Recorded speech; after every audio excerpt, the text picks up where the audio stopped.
मृतक भक्त कथा। प्राचीन काल में वाराणसी के राजा ब्रह्मदत्त के समय में एक प्रसिद्ध त्रिवेदज्ञ ब्राह्मण अध्यापक रहता था।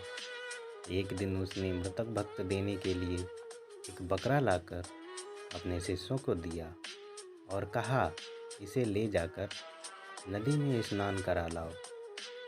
इसके गले में माला पहनाकर, इसके शरीर पर 5 अंगुलियों से छापे लगाकर और अच्छी तरह सजाकर मेरे पास ले आओ। गुरु के आज्ञानुसार शिष्य लोग उस बकरे को नदी किनारे ले गए और वहां उसे स्नान कराकर और अच्छी तरह सजाकर खड़ा कर दिया।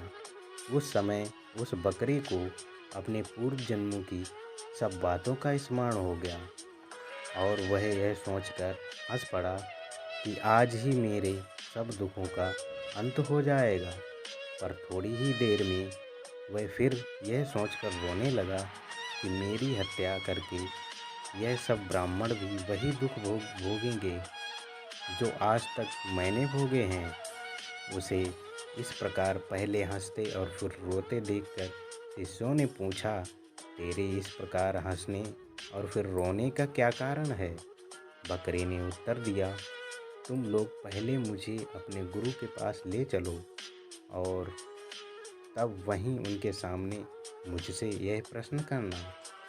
शिष्य लोग उस बकरे को लेकर गुरु के पास आए और नदी किनारे जो कुछ हुआ था वह उन्होंने गुरु से कह सुनाया। इस पर उस ब्राह्मण ने स्वयं ही उस बकरे से उसके हंसने और रोने का कारण पूछा। बकरे को उस समय अपने पूर्व जन्म की सब बातों का स्मरण था।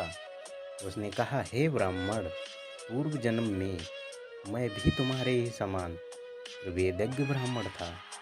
एक बार मैंने भी इसी प्रकार एक बकरे का वध करके मृतक भक्त दिया था। उसी पाप के फलस्वरूप मुझे 499 बार बकरे का जन्म लेना पड़ा और हर बार अपना सिर कटाना पड़ा। यह मेरा 500वां और अंतिम जन्म है। मैं यह सोचकर प्रसन्न हुआ और हंसा था कि अब इस दुख से सदा के लिए मेरा छुटकारा हो जाएगा। पर फिर मैंने सोचा कि मैं तो इस प्रकार 500 बार सिर कटाकर सदा के लिए कष्ट से मुक्त हो रहा हूँ, पर आपको मेरी हत्या करने के कारण ठीक इसी प्रकार 500 बार अपना सिर कटाना पड़ेगा। इसीलिए मुझे आप पर दया आई और मैं रोने लगा।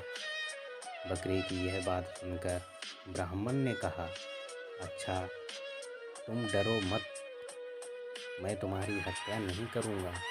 बकरा बोला, आप चाहे मुझे मारें और चाहे ना मारें, पर आज मेरी जान नहीं बचेगी। ब्राह्मण ने कहा, नहीं, तुम किसी प्रकार की चिंता ना करो, मैं तुम्हारे साथ रहकर तुम्हारी रक्षा करूँगा।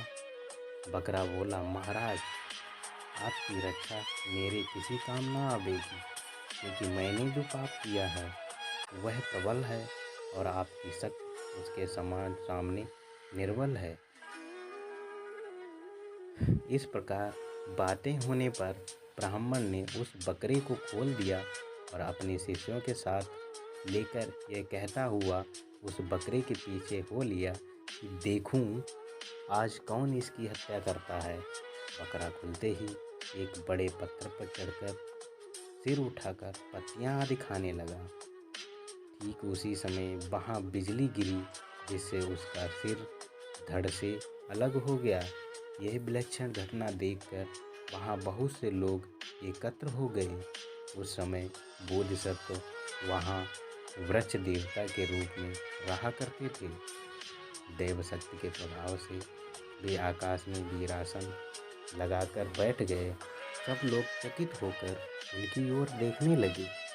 बोधिसत्व अपने मन में सोचने लगे कि यदि अभागे मनुष्य इस दुष्कर्म का परिणाम जानते होते तो वे कभी प्राणी हिंसा ना करते। उन्होंने उपस्थित लोगों को मधुर स्वर में उपदेश दिया, यदि जीव यह जानता होता कि हिंसा के कारण जन्म जन्मांतर में इतना कठोर दंड भोगना पड़ता है, तो वह कभी किसी जीव की हिंसा ना करता।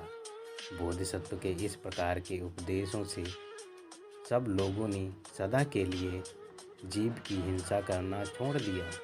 बोधिसत्व अपने कर्मों का फल भोगने के लिए दूसरे लोक में चले गए।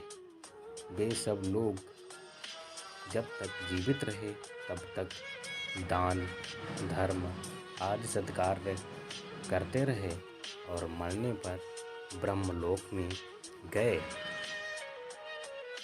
तो दोस्तों, अगर आपको हमारी ये कहानी पसंद आई हो तो चैनल को सब्सक्राइब करें और बेल आइकन को प्रेस कर दें, जिससे कि आपको हमारी नई नई वीडियोज़ की नोटिफिकेशन मिलती रहे।